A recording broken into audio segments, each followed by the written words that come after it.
এই গরমে heat stroke থেকে বাঁচার জন্য এরকম ঠান্ডা ঠান্ডা মজার একটি আমের শরবত বানিয়ে খেলে সারাদিন আপনার আত্মা প্রাণ মন সব ঠান্ডা থাকবে। আসসালামু আলাইকুম ভিউয়ার্স, আমের মিস্টার ম্যাঙ্গো শরবত তৈরি করার জন্য এখানে আমি 4টা আম নিয়েছি আর আমগুলোকে আমি সিদ্ধ করে নিচ্ছি খুব ভালো করে। তো আমগুলোকে আমি খুব ভালো করে সিদ্ধ করে নিয়েছি, দেখতেই পাচ্ছেন। এখন আমি আমগুলোকে ছিলে নিব। আমগুলো এমনভাবে সিদ্ধ করতে হবে যাতে ভেতরের কোনো অংশ কাঁচা না থাকে, পুরোটাই সিদ্ধ হয়ে যায়। আর আম সিদ্ধ হয়ে যাওয়ার পরে আমের খোসাটা এভাবেই ছেড়ে যাবে। আর এখন আমের থেকে আমি সবগুলো আমের হাঁটি বের করে নেওয়ার জন্য এখানে একটু ম্যাশ করে নিচ্ছি আমগুলোকে। এখন আমগুলোকে আমি ব্লেন্ডার জারে নিয়ে নিলাম, তার মধ্যে নিয়ে নিলাম পুদিনার পাতা, ধনিয়ার পাতা, 1 টেবিল চামচ পরিমাণে লবণ, বিট লবণ আর জিরার গুঁড়া, আর আম সিদ্ধর যে পানিটা সেই পানিটা দিয়ে দিচ্ছি। পুদিনা পাতায় বেশি দিতে হবে পরিমাণে, আর ধনিয়ার পাতাটা পরিমাণে কম দিতে হবে। এখন প্রিমিক্সটা তৈরি করার জন্য এখানে আমি 1.5 কাপ চিনি নিয়েছি, আর তার জন্য নিয়ে নিলাম 1.5 কাপ পরিমাণে পানি।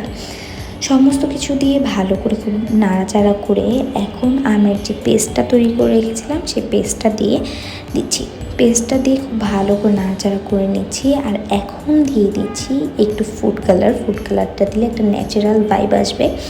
আর 1.5 কাপ চিনি দেখে ভেবেন না যে এত চিনি কেন দিচ্ছি, এটা যেহেতু প্রিমিক্স তৈরি করছি আর প্রিমিক্সটা দিয়ে পরে এটা শরবতটা তৈরি করে দেখিয়ে দেব।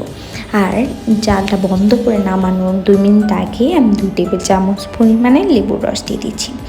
এখন প্রিমিক্সটা ঠান্ডা করব। আর প্রিমিক্সটা কিন্তু দেখে এরকম লাগবে, যখন এটা আরও ঠান্ডা হবে তখন কিন্তু এটা ঠিক হয়ে যাবে।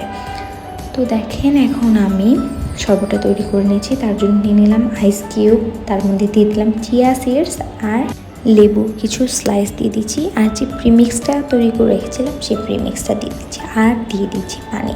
সমস্ত কিছু দিয়ে খুব ভালো করে নাড়াচাড়া করে নিচ্ছি।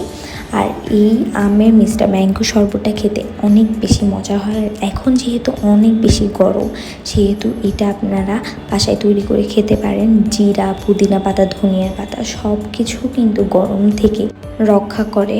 সুতরাং আপনারা এই মিস্টার ম্যাঙ্গো শরবতটা অবশ্যই বাসায় একবার তৈরি করে খাবেন। রেসিপিটা কেমন হয়েছে অবশ্যই কমেন্টস করে জানিয়ে দেবেন, ভালো লাগলে একটা শেয়ার করবেন। আর এখন যেহেতু বাজারে আম অ্যাভেলেবেল, সুতরাং এটা বাসায় তৈরি করে খাবেন। এই পর্যন্ত ভালো থাকবেন, আল্লাহ হাফেজ।